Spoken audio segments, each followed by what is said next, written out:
Today, I'm going to share the 3 biggest mistakes that new moms often make, and by correcting them immediately, they can increase their milk supply. Breast pump's most important part is the flange, which fits on your breast. If its size is too small or too big, pumping won't be effective and less milk will be extracted. How to fix it? If your nipple is going too far inside during pumping, or if you feel pain, the size is incorrect. Choose the right flange size so that pumping is comfortable and milk flows efficiently.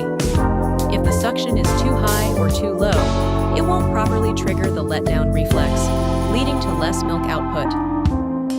How to fix it? Start with a low suction setting to stimulate the letdown reflex. Gradually increase suction to a comfortable level.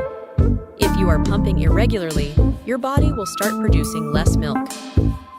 How to fix it? Pump every 2 to 3 hours, especially